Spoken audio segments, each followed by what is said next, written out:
Assalamualaikum dan salam sejahtera. Saya ucapkan kepada hadirin dan hadirat sekalian. Syukur kehadirat ilahi kerana dengan izinnya dapat kita semua berkumpul di dalam satu forum ilmiah bagi membincangkan isu-isu berkaitan akhlak mulia. Tajuk forum kita pada hari ini ialah Akhlak Mulia Masyarakat Sejahtera yang memfokuskan tentang penghayatan akidah, ibadah dan akhlak baginda Nabi Rasulullah sallallahu alaihi wasallam sebagai khalifah dalam kehidupan seharian kita. Tanpa melengahkan masa lagi, saya akan memperkenalkan tiga orang ahli panel yang segak bergaya untuk berkongsi ilmu dalam majlis forum ini. Ahli panel yang pertama ialah Luqmanul Hakim. Panel yang kedua ni Ahmad Razin dan panel yang terakhir ialah Adam Nazri. Okay.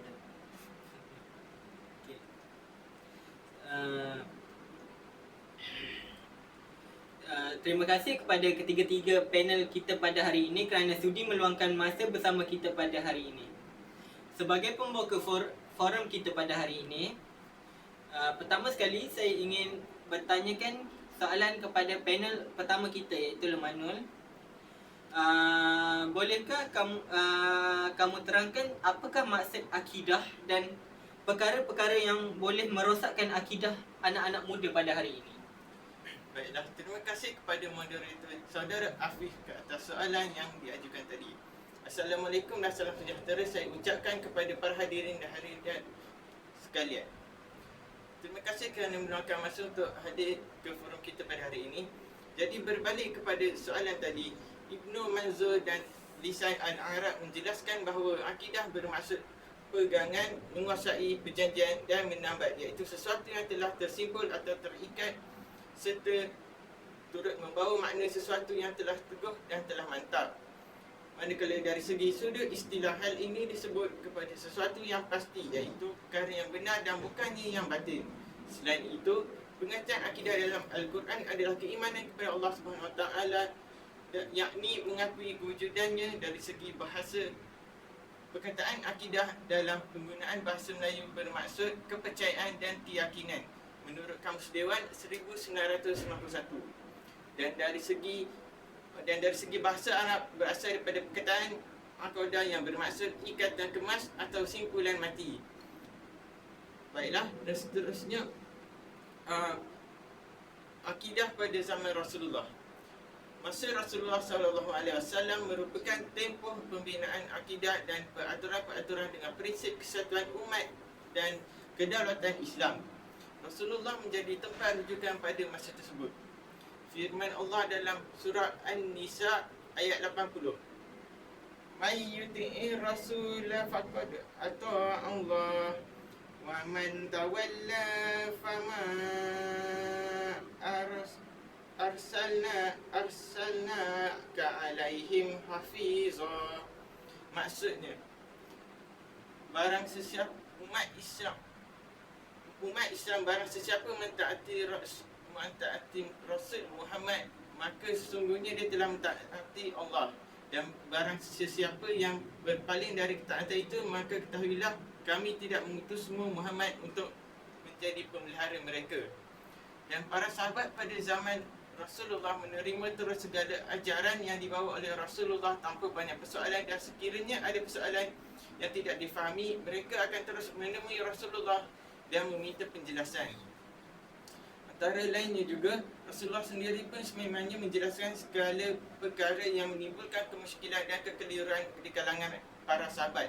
Justru itu, pada masa Rasulullah, persoalan akidah khasnya perkara yang berkaitan dengan sifat 20 atau sifat ketuhanan tidak timbul. Baiklah, dan seterusnya, apakah perkara yang merosakkan akidah umat Islam? Baiklah, pertama sekali,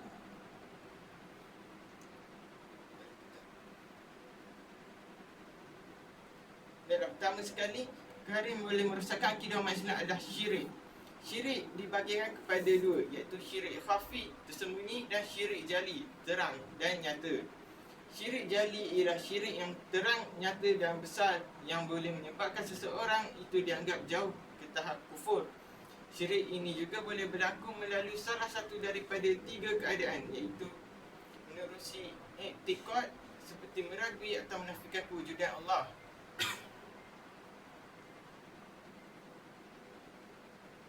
Syirik itu hanya seterusnya ialah syirik khafi. Syirik khafi ialah syirik yang kecil dan tersembunyi yang menyebabkan hilang atau luputnya pahala seseorang. Syirik itu banyak berkaitan dengan perbuatan riak di kalangan masyarakat ketika beramal. Baiklah. Dan seterusnya perkara yang boleh merosakkan akidah umat Islam ialah menghina atau memperolok-olokkan hukum Allah. Hal ini adalah dosa besarnya kepada umat Islam yang melakukannya. Antara akibat melakukan syirik adalah dosanya tidak diampuni oleh Allah, dan jika mereka mati dalam kemusyrikan, maka dosanya tidak diampuni. Baiklah, dan seterusnya Allah mengharamkan juga orang yang syirik untuk masuk ke dalam syurga. Baiklah, itu saja daripada saya. Seterusnya kita teruskan dengan moderator. Terima kasih kepada panel pertama atas penjelasan yang padat dan lagi jelas. Soalan seterusnya saya akan tujukan kepada saudara Ni Ahmad Razin. Apakah yang boleh dirungkaikan tentang akhlak mulia masyarakat sejahtera melalui perspektif ibadah? Baik, terima kasih kepada moderator, Saudara Afif, barisan panel, dan hadirin hadirat yang dirahmati Allah sekalian. Assalamualaikum warahmatullahi wabarakatuh dan salam sejahtera. Baik, tema akhlak mulia masyarakat sejahtera. Di sini terbahagi kepada dua perkara, iaitu akhlak mulia dan masyarakat sejahtera. Kalau kita dilihat daripada perkataan akhlak mulia ini terdiri daripada nilai-nilai murni dalam diri seseorang.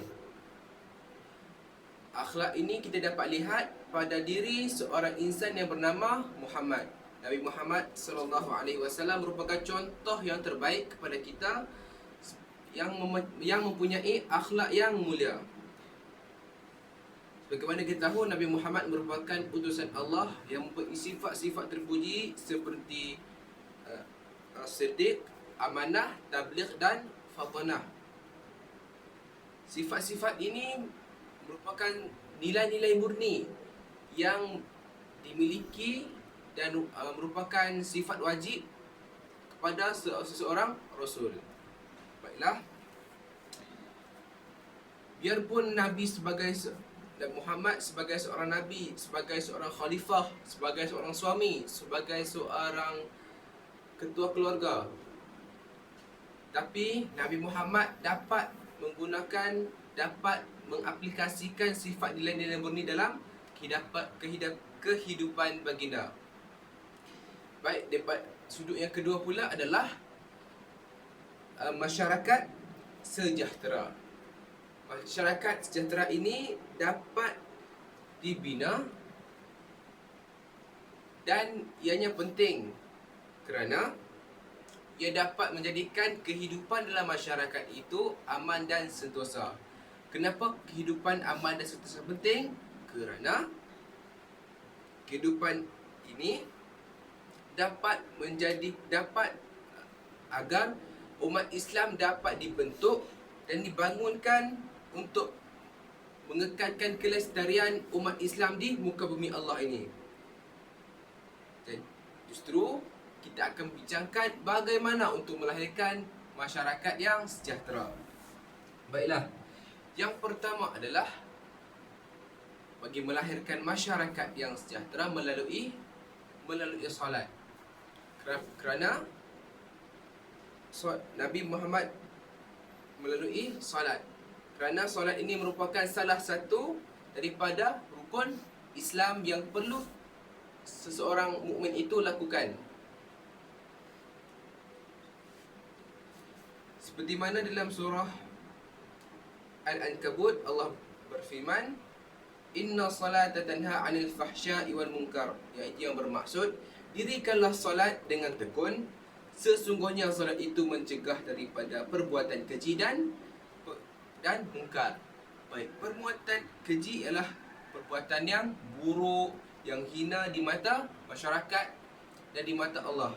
Yang kedua adalah perbuatan mungkar. Perbuatan mungkar ini adalah perkara yang dilakukan oleh seorang manusia tidak mengikut perintah Allah. Dia ingkar akan perintah Allah. Disebut dengan mungkar. Justru sekiranya masyarakat hidup dalam sifat keji dan mungkar, ia akan melahirkan suasana yang tidak aman. Masyarakat akan takut untuk keluar kerana keselamatan mereka tidak terjamin. Kerana apa sahaja boleh berlaku dalam kehidupan. Justru solat adalah penting. Maka ibadah solat ini perlulah dilakukan dengan sebaik-baiknya, seperti mana Nabi Muhammad SAW pernah bersabda, "Wasallu kama ra'aitumuni usalli." Maka solatlah kamu seperti mana kamu melihat aku bersolat. Hal ini kerana Nabi Muhammad merupakan contoh yang terbaik, merupakan suri teladan yang terbaik dan merupakan panduan utama kepada umat Islam selepas Al-Quran. Kerana diri Nabi Muhammad itu adalah Al-Quran, seperti mana yang telah diceritakan dan di dalam hadis. Aisyah pernah kisah Aisyah menjawab soalan sahabat Nabi, bagaimanakah pewatakan Nabi? Lalu Aisyah menjawab, pewatakan Nabi adalah Al-Quran. Justru umat Islam perlulah wajib untuk mendirikan solat, kerana solat merupakan tiang agama. Tiang agama. Sekiranya solat tidak dilakukan, maka seorang umat Islam itu telah meruntuhkan tiang agamanya sendiri. Kerana agama Islam adalah agama yang benar, agama yang teguh, agama yang betul. Sekiranya seseorang umat Islam itu tidak mendirikan solat, maka dia tidak menjalankan perintah agama dan telah mengurangkan dan mengundurkan dirinya daripada perkara-perkara yang baik. Justru solat merupakan perkara asas dalam kehidupan, kerana ia merupakan tuntutan daripada Allah dan mempunyai hubungan kait rapat kepada untuk membina akhlak yang terpuji. Sekian saja daripada saya. Sekian, terima kasih. Terima kasih kepada panel kita yang kedua atas penerangan yang amat padat dan mempunyai banyak ilmu yang dapat kita perolehi pada hari ini. Yang terakhir, panel kita yang ketiga, Saudara Nazri, saya ingin bertanyakan soalan tentang kepentingan akhlak dalam masyarakat dan cara-cara membina masyarakat yang berakhlak mulia. Bismillahirrahmanirrahim. Bismillahirrahmanirrahim. Alhamdulillahirabbil alamin wassalatu wassalamu ala asyrafil anbiya'i wal mursalin wa ala alihi washabbihi ajma'in. Assalamualaikum warahmatullahi taala wabarakatuh dan salam sejahtera saya ucapkan kepada semua.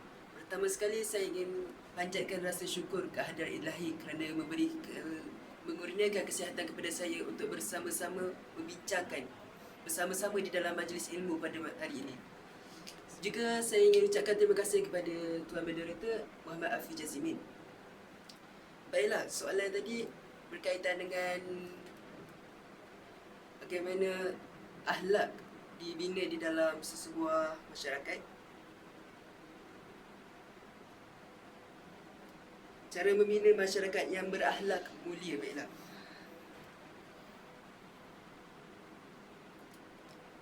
Pertama sekali, antara cara yang boleh membina akhlak Mulia ialah kita mendidik daripada awal, sejak lagi lahir anak itu, sejak daripada bangku sekolah dan sebagainya, di peringkat sekolah, di dalam keluarga. Seperti pepatah, melentur buluh biarlah daripada rumbungnya. Jika saya lupa untuk menerangkan sedikit tentang akhlak. Pertama sekali, akhlak ini ialah, dari segi bahasa, akhlak ini berasal daripada perkataan khulq yang bermaksud perilaku, perangai atau tabiat. Manakala dari segi istilahnya pula, menurut Al-Imam Al-Ghazali, akhlak ialah satu sifat yang tertentu dalam jiwa yang daripadanya timbul perbuatan dengan mudah tanpa memerlukan pertimbangan terlebih dahulu. Sebagaimana kita tahu adanya sifat mahmudah dan adanya sifat mazmumah. Sifat mahmudah ini adalah sifat yang terpuji, sifat yang baik, yang boleh mendekatkan diri kita kepada Allah Subhanahu Wa Taala. Dan antara contoh-contoh sifat mahmudah yang berkaitan dengan sifat Nabi Muhammad SAW, yang pertama ialah sifat sabar. Seperti mana kita tahu, usaha dakwah Rasulullah SAW ke negeri Taif telah ditolak secara terang-terang oleh penduduk kabilah Taif yang menghuni kota Taif. Bagi dia telah dihina dan dilontar batu sehingga luka dan darah teruk. Allah telah mengutuskan malaikat Jibril AS dan malaikat penjaga gunung untuk menimpa gunung ke atas penduduk Taif. Lantas baginda menjawab, "Wahai Jibril, jangan lakukannya. Biarlah aku bersabar terhadap kaumku. Semoga Allah Subhanahu Wa Taala akan melahirkan daripada zuriat mereka orang-orang yang beriman kepada Allah Subhanahu Wa Taala." Baginda lantas mendoakan penduduk Taif, "Ya Allah, berikan petunjuk kepada kaumku. Sesungguhnya mereka tidak mengetahui." Ini menunjukkan Rasulullah SAW sentiasa berlapang dada, sentiasa memaafkan kesalahan orang lain. Yang ini merupakan sifat yang kita perlu contohi, perlu kita ikut dan sematkan di dalam diri kita, di dalam kehidupan harian kita. Seterusnya, contoh sifat Nabi Muhammad SAW berkaitan dengan akhlak ini ialah rasa syukur. Seperti hadis Sayyidatina Aisyah radhiyallahu anha bertanya kepada Nabi Muhammad SAW, "Mengapa engkau melakukan hal ini, iaitu ibadat sehingga larut malam, sehingga kaki baginda bengkak?" Lalu dia bertanya, "Mengapa engkau melakukan hal ini, wahai Rasulullah, sedangkan Allah Subhanahu Wa Taala telah mengampunkan dosa-dosamu yang telah lalu dan yang akan datang?" Lalu baginda bersabda, "Tidak bolehkah aku menjadi hamba yang bersyukur?" Di sini menunjukkan Rasulullah SAW sentiasa bersyukur dengan nikmat yang dikurniakan kepadanya oleh Allah Subhanahu Wa Taala. Contoh yang kedua ialah Rasulullah SAW sentiasa menyuruh umatnya untuk sentiasa bersyukur sama ada sesama makhluk ataupun pencipta. Usamah bin Ziyad radhiyallahu anhu beriwayatkan bahawa Rasulullah SAW bersabda yang bermaksud, "Sesiapa yang berikan sesuatu kebaikan, maka katakan kepada orang yang berbuat baik itu, jazakallahu khairah." Maksud, semoga Allah Subhanahu Wa Taala membalas dengan kebaikan. Sungguh hal itu membuktikan kesungguhan dalam berterima kasih, menunjukkan kita rasa berterima kasih kepada orang itu. Itu betapa tingginya akhlak Rasulullah. Rasulullah SAW bukan saja menunjukkan akhlak kepada manusia, sesama manusia kita, malah menunjukkan akhlak sesama haiwan, binatang dan juga alam sekitar, seperti dan juga malahan kepada makanan juga.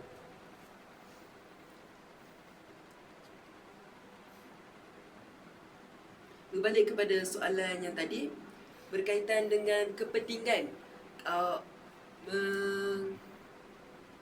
menjaga akhlak di dalam diri kita. Yalah, pada pendapat saya, akhlak ini sangat penting bagi masyarakat dan sesuatu komuniti, malah pada diri kita, supaya diri kita sentiasa dapat meningkatkan kualiti diri. Di dalam komuniti, kita dapat memupuk suasana yang harmoni, aman dan damai apabila akhlak ini dijaga dengan baik, kerana kurang berlakunya pergaduhan, kerana adanya sifat sabar. Dan ada setengah orang yang berakhlak mulia ini, mereka akan menjaga mulut mereka daripada berkata-kata yang tidak baik, daripada melakukan perkara yang tidak baik seperti fitnah, marah dan sebagainya, perkara-perkara mazmumah.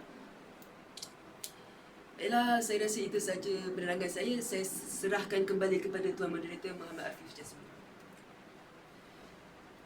Terima kasih di atas apa yang diucapkan kepada kita oleh Saudara Nazri atas penjelasannya sebentar tadi.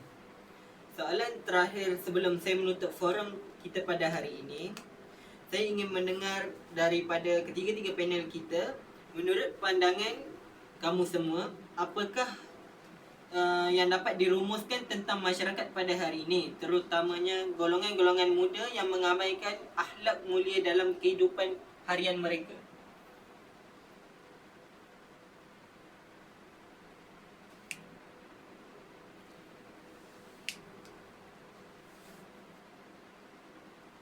Baiklah, terima kasih kepada moderator. Baiklah, sekiranya kita melihat masyarakat muda ataupun belia pada hari ini, akhlak mereka berada pada tahap yang begitu rendah kerana kebanyakan daripada mereka tidak mendirikan solat. Antara perkara-perkara yang menyebabkan mereka tidak mendirikan solat adalah kerana mereka terlalu leka dengan dunia. Sebagai contohnya, mereka terdapat segelintir masyarakat, segelintir remaja yang terlalu fokus dan mengabaikan solat kerana bermain permainan video. Itu yang pertama. Dan yang kedua adalah kerana kurangnya didikan oleh ibu bapa ketika di usia muda, berada di usia muda di sekolah rendah. Kerana sekiranya tidak dididik di peringkat awal, maka apabila seorang manusia itu setelah besar, dia akan melakukan rutin yang sama, iaitu tidak mendirikan solat sebagaimana sewaktu dia kecil tidak mendirikan solat. Sekian daripada saya. Baiklah, pada pandangan saya pula, akhlak masyarakat pada hari ini, mereka kurang berakhlak mulia disebabkan mereka terpengaruh dengan rakan sebaya.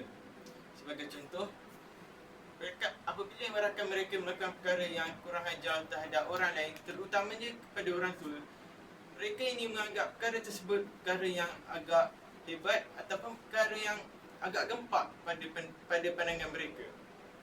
Hal ini menyebabkan masyarakat zaman sekarang mempunyai akhlak yang sangat rendah. Selain itu juga, kurangnya didikan agama terhadap diri mereka menjadikan mereka kurang berakhlak mulia. Mereka juga terpengaruh dengan media sosial yang menyebabkan mereka melakukan perkara yang tidak berakhlak dan perkara yang buruk. Sebagai contoh, hisap rokok, berkurang ajar dengan ibu bapa dan juga tidak solat. Itu saja daripada pandangan saya. Saya bersetuju dengan pendapat Nik Ahmad Razif berkaitan dengan akhlak perlu dididik sejak daripada kecil lagi, betul kan? Anak-anak kecil ini umpama kain putih yang perlu dicorakkan oleh ibu bapa mereka sendiri. Ibu bapa lah yang membentuk akhlak anak-anak ini daripada kecil lagi dengan didikan agama dan sebagainya. Dan betul juga pendapat Luqmanul Hakim berkaitan dengan rakan sebaya. Rakan sebaya membawa pengaruh yang agak buruk kepada anak tersebut. Jadi ibu bapa perlu pantau dengan siapa mereka berkawan, juga bersosial melalui media sosial seperti TikTok dan sebagainya. Kerana platform-platform tersebut seolah-olah memberi perspektif ataupun dorongan yang buruk kepada anak-anak muda ini, terutamanya yang masih kecil, yang tidak tahu apa-apa. Jadi ibu bapa perlu pantau mereka dengan siapa mereka ikuti, dengan siapa mereka berkawan dan sebagainya. Juga saya rasa itu saja pendapat saya. Saya serahkan kembali kepada moderator. Terima kasih saya ucapkan kepada ketiga-tiga ahli panel kita pada hari ini kerana sudi hadir dan sudi menyuarakan pendapat masing-masing. Moga apa yang kita dapat pada hari ini dapat memberikan serba sedikit pencerahan dan input yang bermanfaat kepada kita semua. Nampaknya masa amat mencemburui kita pada malam ini. Oleh itu, saya akhiri forum kita pada hari ini dengan lafaz Bismillahirrahmanirrahim. Assalamualaikum warahmatullahi wabarakatuh. Sekian, terima kasih. Laju sikit.